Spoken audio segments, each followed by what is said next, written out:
I'm starting my recording. We're going to do the introduction up until the end of the fourth chapter of this book, so it'll be about a 30-page read. I won't need to do as many breakdowns of this book as I did with the Paulo Freire book, because Bell Hooks is, as is well known, an excellent writer in terms of breaking things down in more simple verbiage for a general audience. Without further ado, Feminism is for Everybody by Bell Hooks. Introduction, Come Closer to Feminism. Everywhere I go, I proudly tell folks who wants to know who I am and what I do that I am a writer, a feminist theorist, a cultural critic. I tell them I write about movies and popular culture, analyzing the message in the medium. Most people find this exciting and want to know more. Everyone goes to movies, watches television, glances through magazines, and everyone has thoughts about the messages they receive. Some noise in the background, sorry. Oh, cool. Thanks for letting us know, Jamie. Everyone goes to movies, watches television, glances through magazines, and everyone has thoughts about the messages they receive, about the images they look at. It is easy for the diverse public I encounter to understand what I do as a cultural critic, to understand my passion for writing.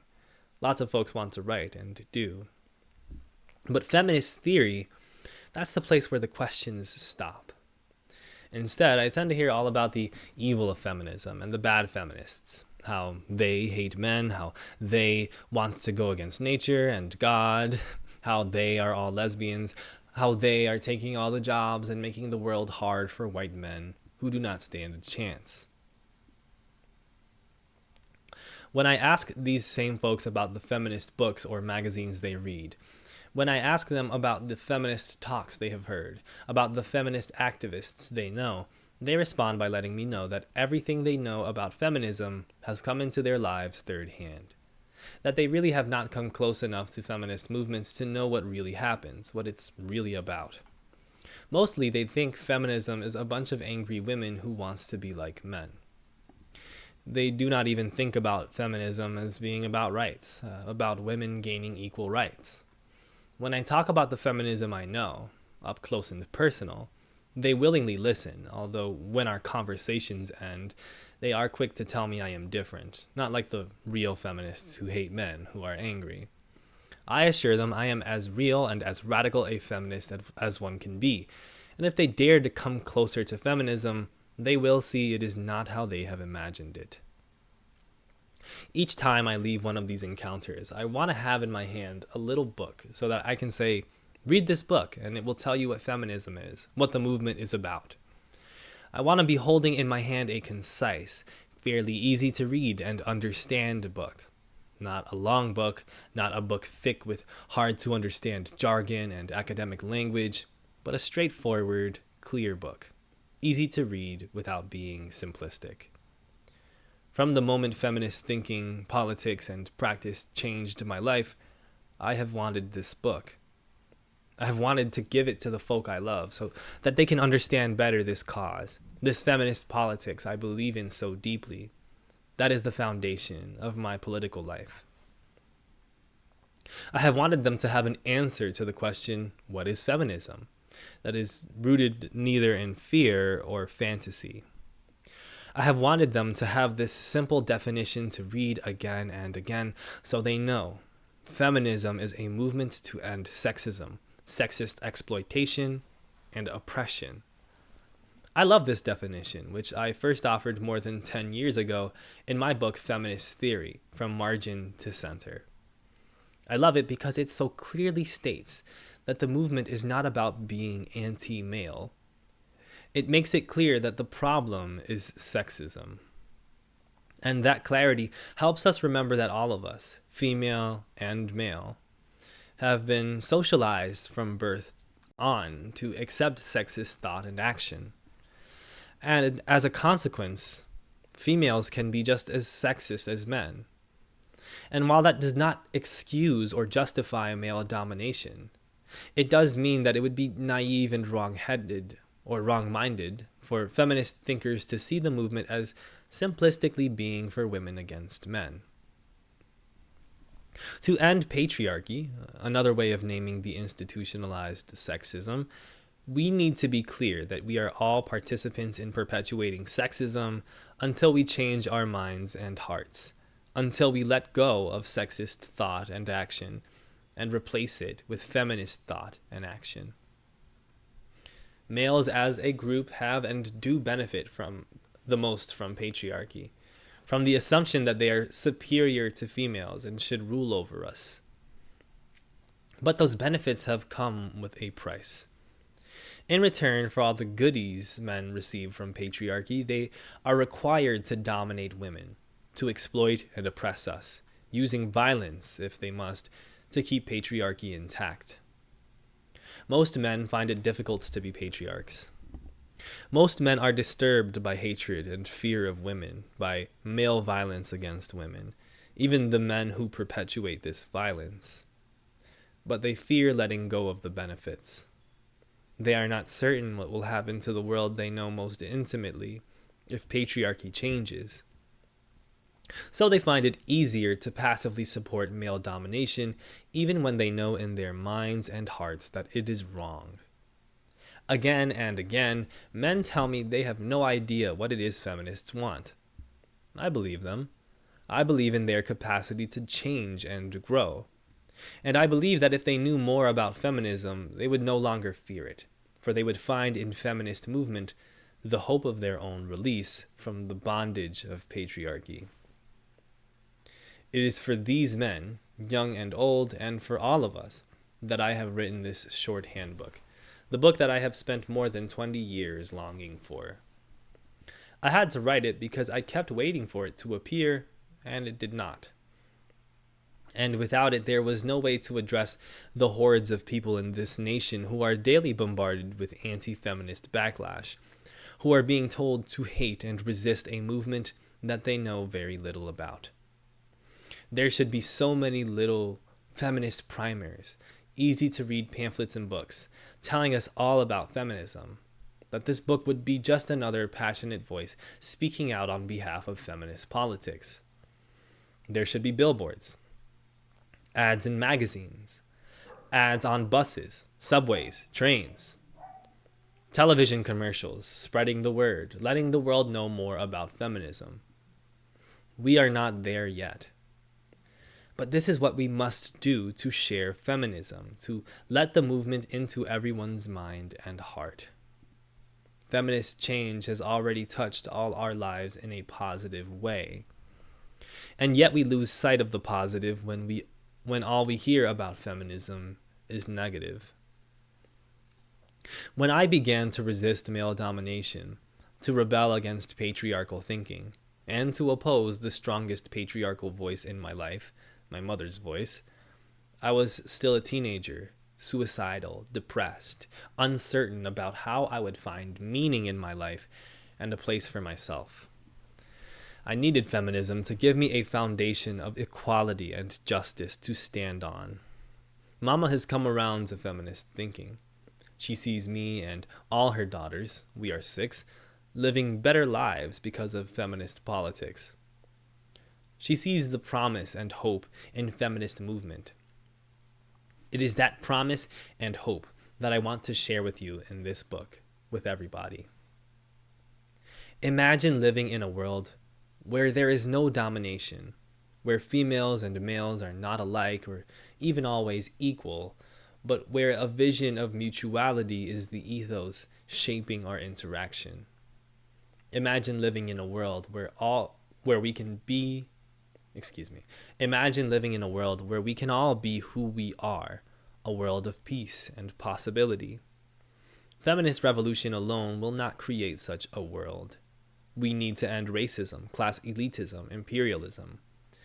But it will make it possible for us to be fully self-actualized females and males, able to create beloved community, to live together, realizing our dreams of freedom and justice, living the truth that we are all created equal. Come closer. See how feminism can touch and change your life and all our lives. Come closer and know firsthand what feminist movement is all about. Come closer and you will see. Feminism is for everybody. All right, that's the introduction. And it feels intentionally, not intentionally, it feels intensely relevant, perhaps intentionally so.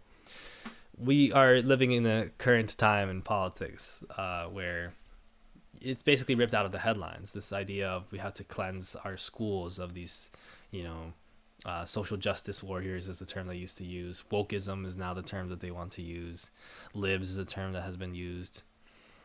Ending wokeism is becoming a shorthand, or has become a shorthand, for a conservative backlash against progressive politics, against left-wing politics, against politics of equality, wanting social justice. Okay, so recognizing that our systems perpetuate these inequalities, create these problems. Our systems are the ones that run by, of course, people, so not just operating on their own, but baked into the very systems of our countries.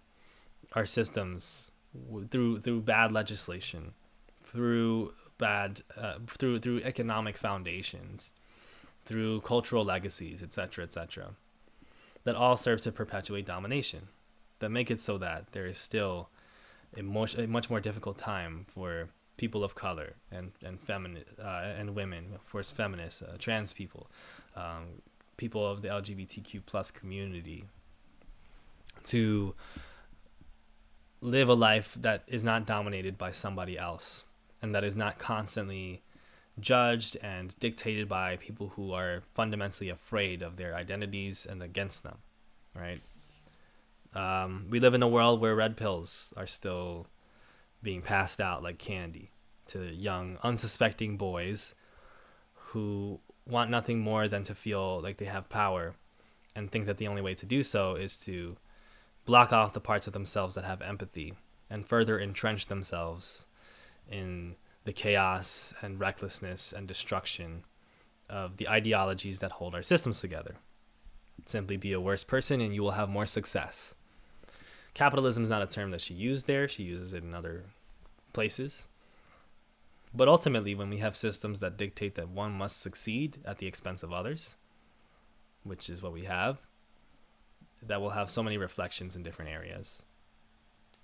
And yeah, I think it's a really strong credo. I think this is especially, people have their disagreements as feminists with bell hooks, but I don't think it would be fair to say that this book is not powerful in its convictions and not extremely useful for people to get into politics that will change not only their lives as individuals to be healthier or whatever, but necessarily and dialectically to change their communities, to make them better. 1 second.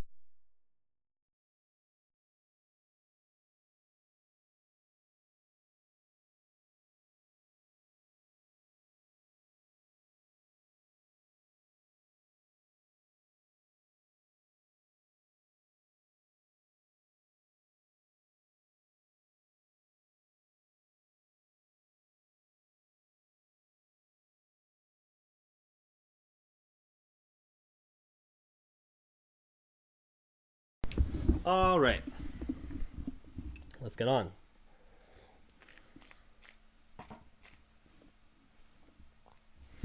Chapter 1. Feminist politics. Where we stand. Simply put, feminism is a movement to end sexism, sexist exploitation, and oppression. This was a definition of feminism I offered in Feminist Theory, From Margin to Center, more than 10 years ago. It was my hope at the time that it would become a common definition everyone would use. I liked this definition because it did not imply that men were the enemy. By naming sexism as the problem, it went directly to the heart of the matter. Practically, it is a definition which implies that all sexist thinking and action is the problem, whether those who perpetuate it are female or male, child or adult. It is also broad enough to include an understanding of systemic institutionalized sexism. As a definition, it is open-ended. To understand feminism, it implies one has to necessarily understand sexism. As all advocates of feminist politics know, most people do not understand sexism, or if they do, they think it is not a problem. Masses of people think that feminism is always and only about women seeking to be equal to men. And a huge majority of these folks think feminism is anti-male. Their misunderstanding of feminist politics reflects the reality that most folks learn about feminism from patriarchal mass media. The feminism they hear about the most is portrayed by women who are primarily committed to gender equality, equal pay for equal work, and sometimes women and men sharing household chores and parenting. They see that these women are usually white and materially privileged. They know from mass media that women's liberation focuses on the freedom to have abortions, to be lesbians, to challenge rape and domestic violence. Among these issues, masses of people agree with the idea of gender equity in the workplace, equal pay for equal work. Since our society continues to be primarily a Christian culture, masses of people continue to believe that God has ordained that women be subordinate to men in the domestic household. Even though masses of women have entered the workforce, even though many families are headed by women who are the sole breadwinners, the vision of domestic life, which continues to dominate the nation's imagination, is one in which the logic of male domination is intact, whether men are present in the home or not. The wrong-minded notion of feminist movement, which implied it was anti-male, carried with it the wrong-minded assumption that all female space would necessarily be an environment where patriarchy and sexist thinking would be absent. Many women, even those involved in feminist politics, chose to believe this as well. There was indeed a great deal of anti-male sentiment among early feminist activists who were responding to male domination with anger. It was that anger at injustice that was the impetus for creating a women's liberation movement. Early on, most feminist activists, a majority of whom were white, had their consciousness raised about the nature of male domination when they were working in anti-classist and anti-racist settings with men who were telling the world about the importance of freedom while subordinating the women in their ranks. Whether it was white women working on behalf of socialism, black women working on behalf of civil rights and black liberation, or Native American women working for indigenous rights, it was clear that men wanted to lead, and they wanted women to follow. Participating in these radical freedom struggles awakened the spirit of rebellion and resistance in progressive females, and led them towards contemporary women's liberation. As contemporary feminism progressed, as women realized that males were not the only group in our society who supported sexist thinking and behavior, that females could be sexist as well, anti-male sentiment no longer shaped the movement's consciousness. The focus shifted to an all-out effort to create gender justice. But women could not band together to further feminism without confronting our sexist thinking. Sisterhood could not be powerful as long as women were competitively at war with one another.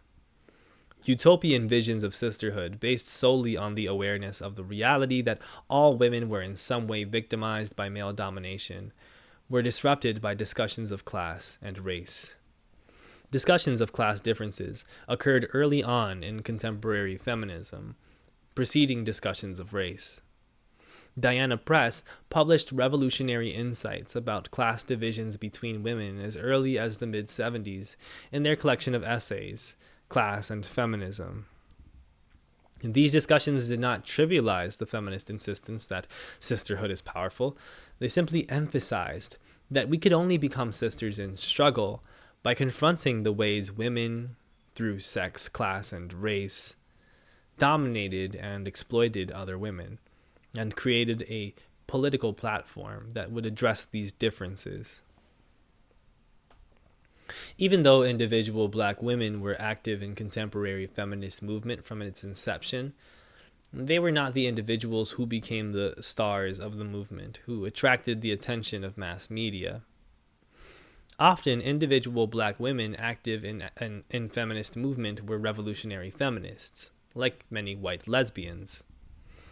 They were already at odds with reformist feminists who resolutely wanted to project a vision of the movement as being solely about women gaining equality with men in the existing system. Even before race became a talked about issue in feminist circles, it was clear to black women and to their revolutionary allies in the struggle that they were never going to have equality within the existing white supremacist capitalist patriarchy. From its earliest inception, feminist movement was polarized. Reformist thinkers chose to emphasize gender equality. Revolutionary thinkers did not want simply to alter the existing system so that women would have more rights. We wanted to transform that system, to bring an end to patriarchy and sexism.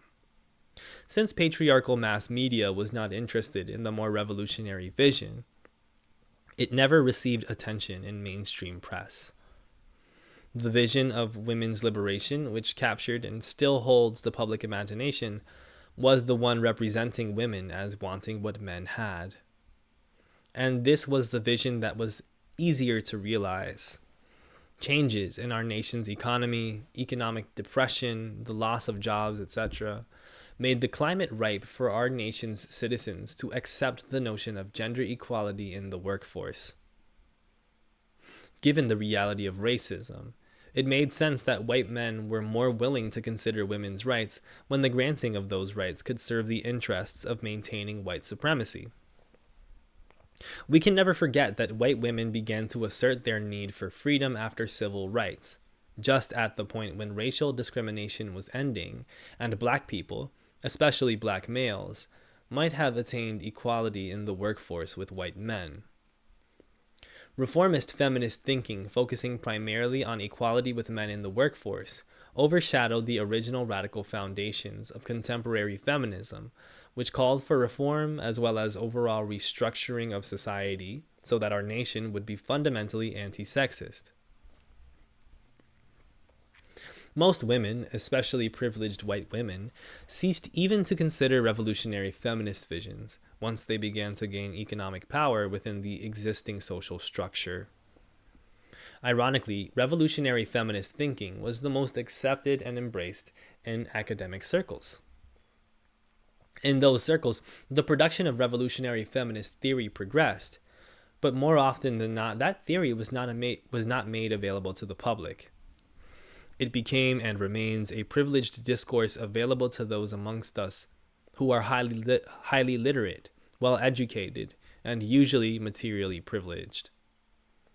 Works like Feminist Theory, From Margin to Center, that offer a liberatory vision of feminist transformation, never receive mainstream attention. Masses of people have not heard of this book. They have not rejected its message. They do not know what the message is. While it was in the interest of mainstream white supremacist capitalist patriarchy to suppress visionary feminist thinking, which was not anti-male or concerned with getting women the right to be like men, reformist feminists were also eager to silence these forces. Reformist feminism became their route to class mobility. They could break free of male domination in the workforce and become more self-determining in their lifestyles. While sexism did not end, they could maximize their freedom within the existing system. And they could count on there being a lower class of exploited, subordinated women to do the dirty work they were refusing to do. By accepting and indeed colluding with the subordination of working class and poor women, they not only ally themselves with the existing patriarchy and its concomitant sexism, they give themselves the right to lead a double life, one where they are the equals of men in the workforce and at home when they want to be. If they choose lesbianism, they have the privilege of being equals with men in the workforce, while using class power to create domestic lifestyles where they can choose to have little or no contact with men. Lifestyle feminism ushered in the notion that there could be as many versions of feminism as there were women. Suddenly, the politics was being slowly removed from feminism. And the assumption prevailed that no matter what a woman's politics, be she conservative or liberal, she too could fit feminism into her existing lifestyle. Obviously, this way of thinking has made feminism more acceptable because its underlying assumption is that women can be feminists without fundamentally changing and is that women can be feminists without fundamentally challenging and changing themselves or the culture. For example, let's take the issue of abortion. If feminism is a movement to end sexist oppression, and depriving females of reproductive rights is a form of sexist oppression, then one cannot be anti-choice and be feminist. A woman can insist she would never choose to have an abortion, while affirming her support of the right of women to choose and still be an advocate of feminist politics. She cannot be anti-abortion and an advocate of feminism. Concurrently, there can be no such thing as power feminism if the vision of power evoked is power gained through the exploitation and oppression of others. Feminist politics is losing momentum because feminist movement has lost clear definitions. We have those definitions. Let's reclaim them. Let's share them. Let's start over. Let's have t-shirts and bumper stickers and postcards and hip-hop music, television and radio commercials, ads everywhere and billboards, and all manner of printed material that tells the world about feminism. We can share the simple yet powerful message that feminism is a movement to end sexist oppression. Let's start there. Let the movement begin again. So that's chapter 1. I guess I'll just note that the sort of the discourse about sort of anti-maleness versus feminism and being against sexist oppression is something that is relevant to the video that we just did. So I'll note that and move forward. Chapter 2, Consciousness Raising, a Constant Change of Heart. Feminists are made, not born. One does not become an advocate of feminist politics simply by having the privilege of having been born female. Like all political positions, one becomes a believer in feminist politics through choice and action. When women first organized in groups to talk together about the issue of sexism and male domination, they were clear that females were as socialized to believe sexist thinking and values as males.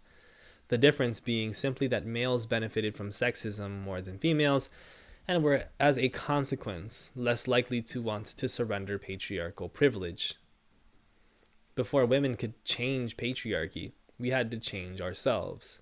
We had to raise our consciousness. Revolutionary feminist consciousness raising emphasized the importance of learning about patriarchy as a system of domination, how it became institutionalized, and how it is perpetuated and maintained. Understanding the way male domination and sexism was expressed in everyday life created awareness in women of the ways we were victimized, exploited, and, in worst-case scenarios, oppressed. Early on in contemporary feminist movement, I'm going to close my camera for a second just in case something's going on. Early on in contemporary feminist movement, consciousness-raising groups often became settings where women simply unleashed pent-up hostility and rage about being victimized, with little or no focus on strategies of intervention and transformation. On a basic level, many hurt and exploited women used the consciousness-raising group therapeutically. It was the site where they uncovered and openly revealed the depths of their intimate wounds. This confessional aspect served as a healing ritual. Through consciousness raising, women gained the strength to challenge patriarchal forces at work and at home. Importantly, though, the foundation of this work began with women examining sexist thinking and creating strategies where we would change our attitudes and belief via a conversion to feminist thinking and a commitment to feminist politics. Fundamentally, the consciousness-raising CR group was a site for conversion. To build a mass-based feminist movement, women needed to organize. The consciousness raising session, which usually took place in someone's home rather than public space that had to be rented or donated, was the meeting place. It was the place where seasoned feminist thinkers and activists could recruit new converts. Importantly, communication and dialogue was a central agenda at the consciousness raising sessions. In many groups, a policy was in place which honored everyone's voice. Women took turns speaking to make sure everyone would be heard. This attempt to create a non-hierarchical model for discussion positively gave every woman a chance to speak, but often did not create a context for engaged dialogue. However, in most instances, discussion and debate occurred, usually after everyone had spoken at least once.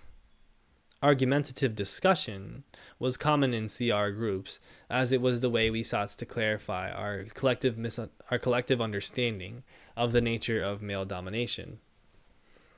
Only through discussion and disagreement could we begin to find a realistic standpoint on gender exploitation and oppression. As feminist thinking, which emerged first in the context of small groups where individuals often knew each other, they may have worked together and/or were friends, began to be theorized in printed matter so as to reach a wider audience, groups dismantled. The creation of women's studies as an academic discipline provided another setting where women could be informed about feminist thinking and feminist theory. Many of the women who spearheaded the introduction of women's studies classes into colleges and universities had been radical activists in civil rights struggles, gay rights, and early feminist movement. Many of them did not have doctorates, which meant that they entered academic institutions receiving lower pay and working longer hours than their colleagues in other disciplines. By the time younger graduate students joined the efforts to legitimize female feminist scholarships in the academy, we knew that it was important to gain higher degrees. Most of us saw our commitments to women's studies as political action. We were prepared to sacrifice in order to create an academic base for feminist movement. By the late 70s, women's studies was on its way to becoming an accepted academic discipline. This triumph overshadowed the fact that many of the women who had paved the way for the institutionalization of women's studies were fired because they had master's degrees and not doctorates. While some of us returned to graduate schools to get PhDs, some of the best and brightest among us did not, because they were utterly disillusioned with the university and burnt out from overwork, as well as disappointed and enraged that the radical politics undergirding women's studies was being replaced by liberal reformism. Before too long, the women's studies classroom had replaced the free-for-all consciousness-raising group. Whereas women from various backgrounds, those who worked solely as housewives or in service jobs, and big-time professional women could be found in diverse consciousness-raising groups, the academy was and remains a site of class privilege. Privileged white middle-class women, who were a numeric majority, though not necessarily the radical leaders of contemporary feminist movement, often gained prominence because they were the group mass media focused on as representatives of the struggle. Women with revolutionary feminist consciousness, many of them lesbian and from working-class backgrounds, often lost visibility as the movement received mainstream attention. Their displacement became complete once women's studies became entrenched in colleges and universities, which are conservative corporate structures. Once the women's studies classroom replaced the consciousness-raising group as the primary site for the transmission of feminist thinking and strategies for social change, the movement lost its mass-based potential. Suddenly, more and more women began to either call themselves feminists or use the rhetoric of gender discrimination to change their economic status. The institutionalization of feminist studies created a body of jobs both in the world of the academy and in the world of publishing. These career-based changes led to forms of career opportunism, wherein women who had never been politically committed to mass-based feminist struggle adopted the stance and jargon of feminism when it enhanced their class mobility. The dismantling of consciousness-raising groups all but erased the notion that one had to learn about feminism and make an informed choice about embracing feminist politics to become a feminist advocate. Without the consciousness raising group as a site where women confronted their own sexism towards other women, the direction of feminist movement could shift to a focus on equality in the workforce and confronting male domination. With heightened focus on the construction of woman as a victim of gender equality deserving of reparations, whether through changes in discriminatory laws or affirmative action policies, the idea that women needed to first confront their internalized sexism as part of becoming feminist lost currency. Females of all ages acted as though concern for or rage at male domination or gender equality was all that was needed to make one a feminist. Without confronting internalized sexism, women who picked up the feminist banner often betrayed the cause in their interactions with other women. By the early 80s, the evocation of a politicized sisterhood, so crucial at the onset of the feminist movement, lost meaning as the terrain of a radical feminist politics was overshadowed by a lifestyle-based feminism, which suggested any woman could be a feminist no matter what her political beliefs. Needless to say, such thinking has undermined feminist theory and practice, feminist politics. When feminist movement renews itself, reinforcing again and again the strategies that will enable a mass movement to end sexism and sexist exploitation and oppression for everyone, consciousness raising will once again attain its original importance. Effectively imitating the model of AA meetings, feminist consciousness raising groups will take place in communities, offering the message of feminist thinking to everyone irrespective of class, race, or gender. While specific groups based on shared identities might emerge, at the end of every month, individuals would be in mixed groups. Feminist consciousness raising for males is as essential to revolutionary movement as female groups. Had there been an emphasis on groups for males that taught boys and men about what sexism is and how it can be transformed, it would have been impossible for mass media to portray the movement as anti-male. It would also have preempted the formation of an anti-feminist men's movement. Often men's groups were formed in the wake of contemporary feminism that in no way addressed the issues of sexism and male domination. Like the lifestyle-based feminism aimed at women, these groups often became therapeutic settings for men to confront their wounds, confront their wounds without a critique of patriarchy or a platform of resistance to male domination. Future feminist movement will not make this mistake. Males of all ages need settings where their resistance to sexism is affirmed and valued. Without males as allies in struggle, feminist movement will not progress. As it is, we have to do so much work to correct the assumption deeply embedded in the cultural psyche that feminism is anti-male. Feminism is anti-sexism.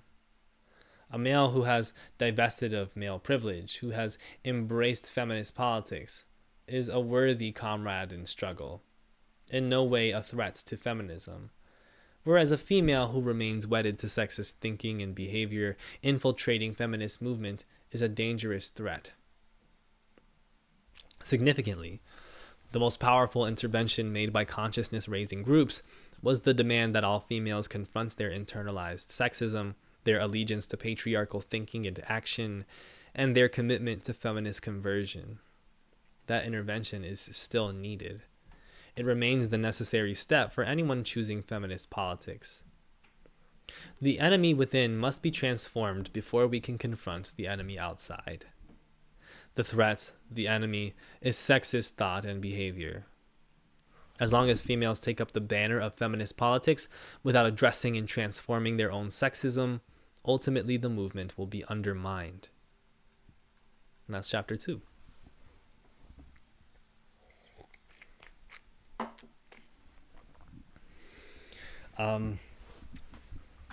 Something that we can definitely take away from that, her emphasis on mass-based politics and mass politics. Often we hear these sort of catchphrases of, oh, organized, you must get organized and stuff like that from sort of leftist figures. And we also see a lot of questions online about, well, what should we do about the world? Like, we know these ideas about why it's bad, but what are we actually going to do about it? And one of the first things you can do, dare I say even the easiest in some ways, is building sort of consciousness raising groups about, for instance, feminist politics. This borrows a lot from Paulo Freire in some ways. And if you're interested in sort of deeply diving into the theory of how to build like real education for mass politics, for mass education outside of the classroom as is probably necessary, then check out Paulo Freire's book Pedagogy of the Oppressed, which we did another live reading of. Chapter 3, Sisterhood is Still Powerful.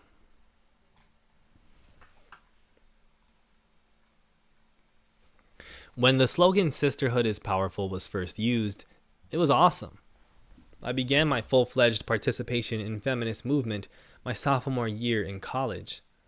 Attending an all-women's college for a year before I transferred to Stanford University, I knew from first-hand experience the difference in female self-esteem and self-assertion in same-sex classrooms versus those where males were present. At Stanford, males ruled the day in every classroom. Females spoke less, took less initiative, and often when they spoke, you could hardly hear what they were saying. Their voices lacked strength and confidence.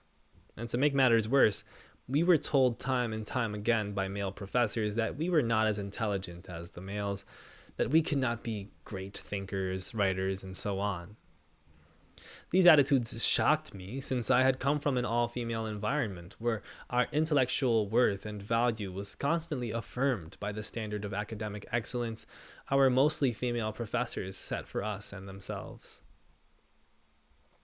Indeed, I was indebted to my favorite white female English professor, who thought I was not getting the academic guidance I needed at our women's college because they did not have an intensified writing program.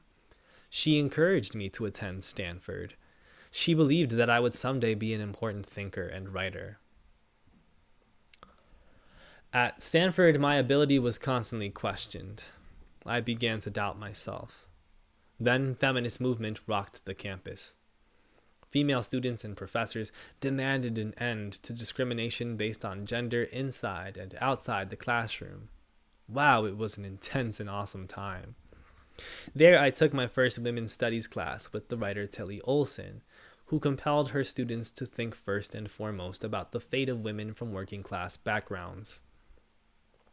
There, the scholar and one-day biographer of Anne Sexton, Diane Middlebrook, passed out one of my poems in our class on contemporary poetry with no name on it, and asked us to identify whether the writer was male or female, an experiment that made us think critically about judging the value of writing on the basis of gender biases. Excuse me. There I began to write my first book at the age of 19, Ain't I a Woman? Black Women and Feminism. None of these incredible transformations would have happened without feminist movement creating a foundation for solidarity between women. That foundation rested on our critique of what we then called the enemy within, referring to our internalized sexism. We all knew firsthand that we had been socialized as females by patriarchal thinking to see ourselves as inferior to men, to see ourselves as always and only in competition with one another for patriarchal approval, to look upon each other with jealousy, fear, and hatred. Sexist thinking made us judge each other without compassion and punish one another harshly. Feminist thinking helped us unlearn female self-hatred. It enabled us to break free of the hold patriarchal thinking had on our consciousness. Male bonding was an accepted and affirmed aspect of patriarchal culture. It was simply assumed that men in groups would stick together, support one another, be team players, place the good of the group over individual gain and recognition. Female bonding was not possible within patriarchy. It was an act of treason. Feminist movement created the context for female bonding. We did not bond against men, we bonded to protect our interests as women. When we challenged professors who taught no books by women, it was not because we did not like those professors. We often did. Rightly, we wanted an end to gender biases in the classroom and in the curriculum. The feminist transformations that were taking place in our co-ed college in the early 70s were taking place as well in the world of home and work. First and foremost, feminist movement urged females to no longer see ourselves and our bodies as the property of men. To demand control of our sexuality, effective birth control and reproductive rights, an end to rape and sexual harassment, we needed to stand in solidarity. In order for women to change job discrimination, we needed to lobby as a group to change public policy. Challenging and changing female sexist thinking was the first step towards creating the powerful sisterhood that would ultimately rock our nation. Following in the wake of civil rights revolution, feminist movement in the 70s and 80s changed the face of our nation.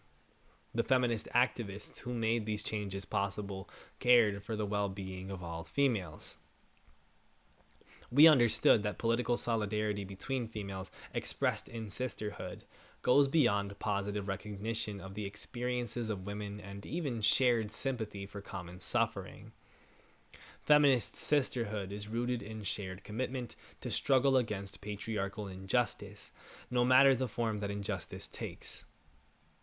Political solidarity between women always undermines sexism and sets the stage for the overthrow of patriarchy. Significantly, sisterhood could never have been possible across the boundaries of race and class if individual women had not been willing to divest of their power to dominate and exploit subordinated groups of women. As long as women are using class or race power to dominate other women, feminist sisterhood cannot be fully realized. As more women began to opportunistically lay claim to feminism in the 80s without undergoing the feminist consciousness raising that would have enabled them to divest of their sexism, the patriarchal assumption that the powerful should rule over the weak informed their relations to other women.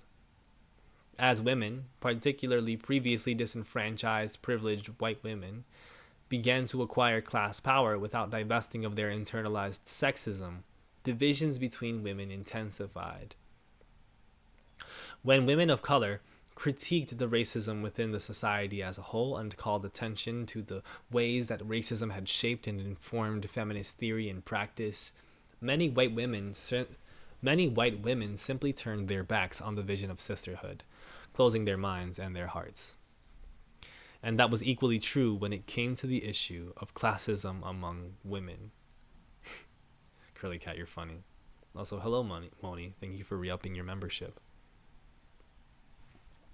I remember when feminist women, mostly white women with class privilege, debated the issue of whether or not to hire domestic help, trying to come up with a way to not participate in the subordination and dehumanization of less privileged women. Some of these women successfully created positive bonding between themselves and the women they hired so that there could be mutual advancement in a larger context of inequality. Rather than abandoning the vision of sisterhood because they could not attain some utopian state, they created a real sisterhood, one that took into account the needs of everyone involved. This was the hard work of feminist solidarity between women.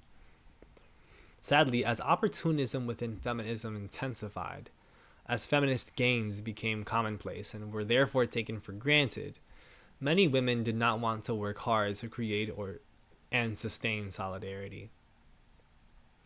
A large body of women simply abandoned the notion of sisterhood. Individual women who had once critiqued and challenged patriarchy realigned themselves with sexist men. Radical women who felt betrayed by the fierce negative competition between women often simply retreated. And at this point, feminist movement, which was aimed at positively transforming the lives of all females, became more stratified. The vision of sisterhood that had been the rallying cry of the movement seemed to many women to no longer matter. Political solidarity between women, which had been the force putting in place positive change, has been and is now consistently undermined and threatened. As a consequence, we are as in need of a renewed commitment to political solidarity between women as we were when contemporary feminist movement first began. No worries, Moni.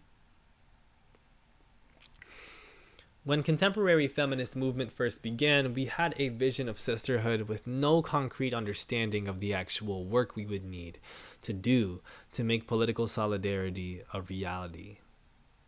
Through experience and hard work, and yes, by learning from our failures and mistakes, we now have in place a body of theory and shared practice that can teach new converts to feminist politics what must be done to create, sustain, and protect our solidarity. Since masses of young females know little about feminism and many falsely assume that sexism is no longer the problem, feminist education for critical consciousness must be continuous. Older feminist thinkers cannot assume that young females will just acquire knowledge of feminism along the way to adulthood. They require guidance. Overall, women in our society are forgetting the value and power of sisterhood.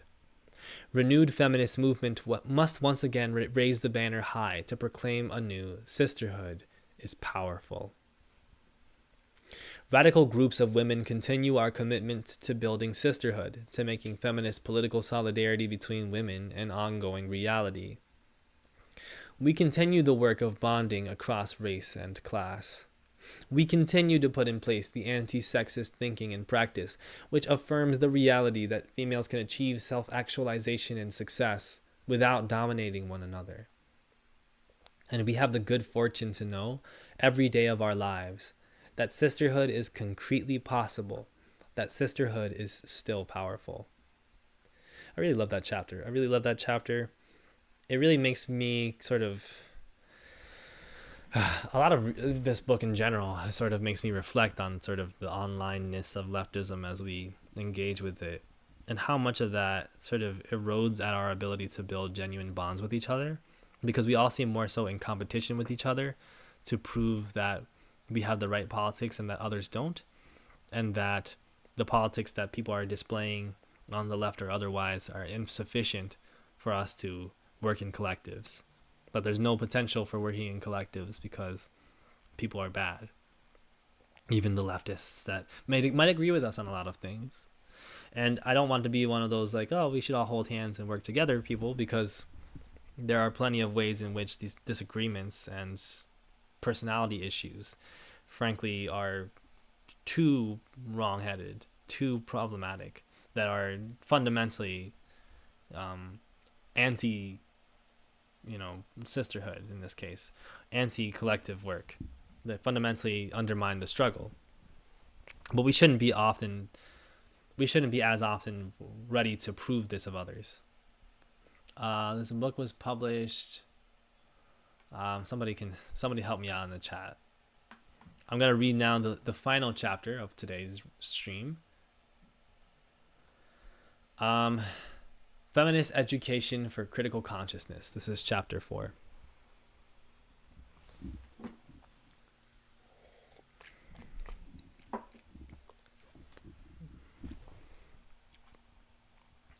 Before women's studies classes, before feminist literature, individual women learned about feminism in groups. The women in those groups were the first to begin to create feminist theory, which included both an analysis of sexism, strategies for challenging patriarchy, and new models of social interaction. Everything we do in life is rooted in theory. Whether we consciously explore the reasons we have a particular perspective or take a particular action, there is also an underlying system shaping thought and practice. In its earliest inception, feminist theory had as its primary goal explaining to women and men how sexist thinking worked and how we could challenge and change it. Excuse me.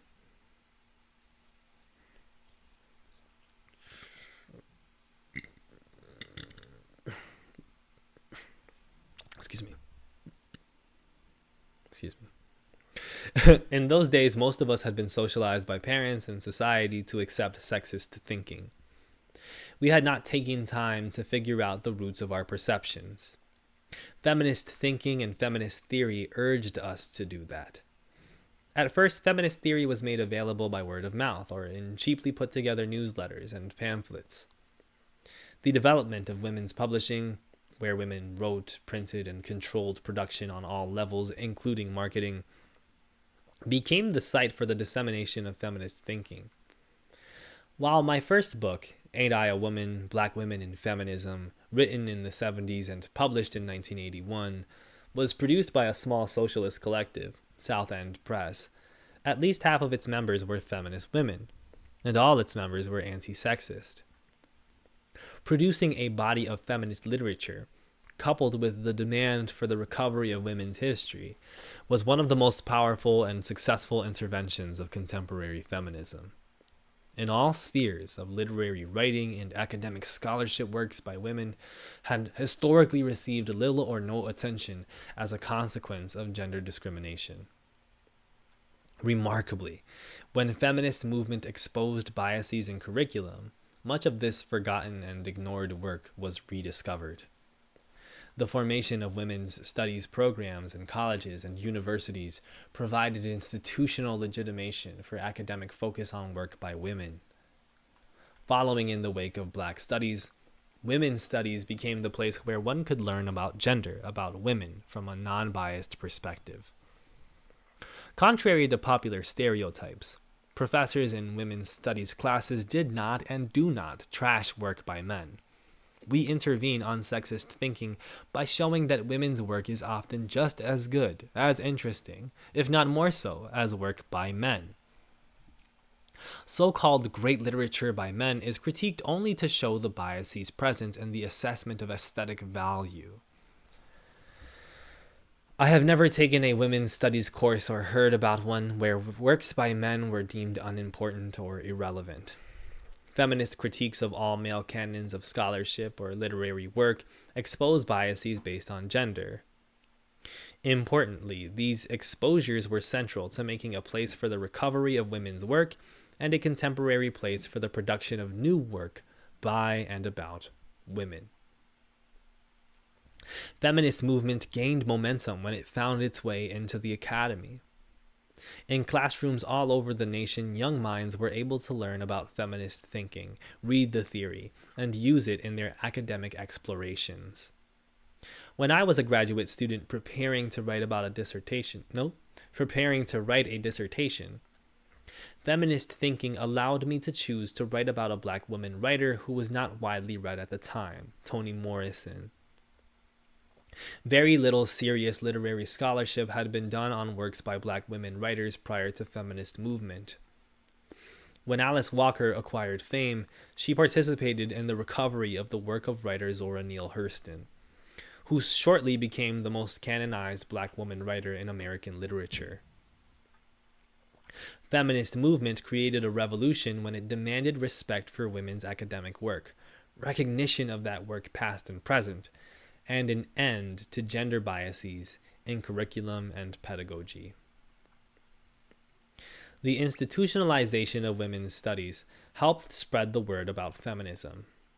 It offered a legitimate site for conversion by providing a sustained body of open minds. Students who attended women's studies classes were there to learn. They wanted to know more about feminist thinking. And it was in those classes that many of us awakened politically. I had come to feminist thinking by challenging male domination in our patriarchal household. But simply being the victim of an exploitative or oppressive system, and even resisting it, does not mean we understand why it's in place or how to change it. My conversion to feminist politics had occurred long before I entered college, but the feminist classroom was the place where I learned feminist thinking and feminist theory. And it was in that space that I received the encouragements to think critically and write about the Black female experience. Throughout the 70s, the production of feminist thinking and theory was collaborative work in that women were constantly in dialogue about ideas, testing and reshaping our paradigms. Indeed, when black women and other women of color raised the issue of racial biases as a factor shaping feminist thought, there was an initial resistance to the notion that much of what privileged class women had identified as true to female experience might be flawed. But over time, feminist theory changed. Even though many white women thinkers were able to acknowledge their biases without doing the work of rethinking, this was still an important shift. By the late 80s, most feminist scholarship reflected an awareness of race and class differences. Women scholars who were truly committed to feminist movement and feminist solidarity were eager to produce theory that would address the realities of most women. While academic legitimation was crucial to the advancement of feminist thought, it created a new set of difficulties. Suddenly, the feminist thinking that had emerged directly from theory and practice received less attention than theory that was metalinguistic, creating exclusive jargon. It was written solely for an academic audience. It was as if a large body of feminist thinkers banded together to form an elite group writing theory that could be understood only by an in-crowd. Women and men outside the academic domain were no longer considered an important audience. Feminist thinking and theory were no longer tied to feminist movement. Academic politics and careerism overshadowed feminist politics. Feminist theory began to be housed inside an academic ghetto with little connection to a world outside. Work was and is produced in the academy that is oftentimes visionary, but these insights rarely reach many people. As a consequence, the academization of feminist thought in this manner undermines feminist thought via depoliticization. De-radicalized, it is like every other academic discipline, with the only difference being the focus on gender. Literature that helps inform masses of people, that helps individuals understand feminist thinking and feminist politics, needs to be written in a range of styles and formats. We need work that is especially geared towards youth culture. No one produces this work in academic settings. Without abandoning women's studies programs, which are already at risk at colleges and universities as conservatives seek to undo the changes created by struggles for gender justice, we need feminist studies that is community-based. Imagine a mass-based feminist movement where folks go door to door passing out literature, taking the time, as do religious groups, to explain to people what feminism is all about. When contemporary feminist movement was at its peak, sexist biases in books for children were critiqued. Books for free children were written. Once we ceased being critically vigilant, the sexism began to reappear. Children's literature is one of the most crucial sites for feminist education for critical consciousness, precisely because beliefs and identities are still being formed. And more often than not, narrow-minded thinking about gender continues to be the norm on the playground. Public education for children has to be a place where feminist activists continue to do the work of creating an unbiased curriculum. Future feminist movement must necessarily think of feminist education as significant in the lives of everyone. Despite the economic gains of individual feminist women, many women who have amassed wealth or accepted the contribution of wealthy males who are our allies in struggle, we have created no schools founded on feminist principles for girls and boys, for women and men. By failing to create a mass-based educational movement to teach everyone about feminism, we allow mainstream patriarchal mass media to remain the primary place where folks learn about feminism, and most of what they learn is negative. Teaching feminist thought and theory to everyone means that we have to reach beyond the academic and even the written word. Masses of folks lack the skills to read most feminist books. Books on tape, songs, radio, and television are all ways to share feminist knowledge. And of course, we need a feminist television network, which is not the same as a network for women. Galvanizing funds to create a feminist television network would help us spread feminist thinking globally. If we cannot own a network, let's pay for time on an existing network. After years of ownership by males who were not all anti-sexist, Miss Magazine is now owned by women who are all deeply committed to feminist principles. This is a step in the right direction.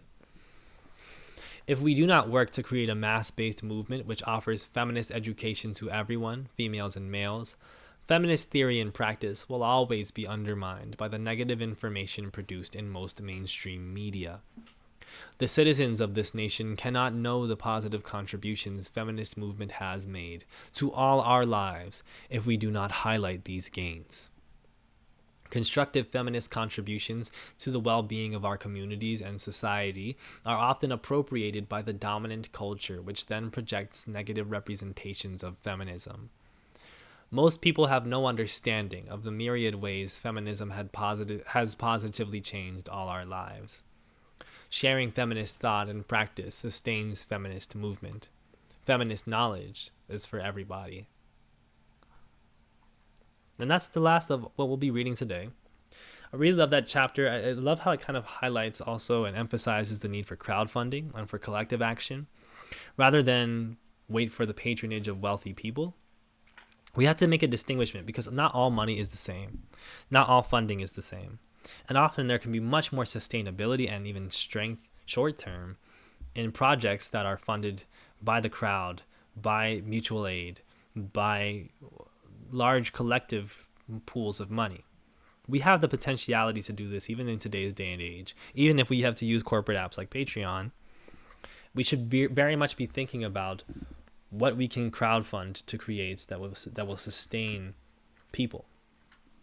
And of course, we're in a position where the cost of living is so high that it's not tenable for people to be working full-time in jobs that don't pay out very much. And so crowdfunding would have to be spectacular in order for that to be proper compensation. But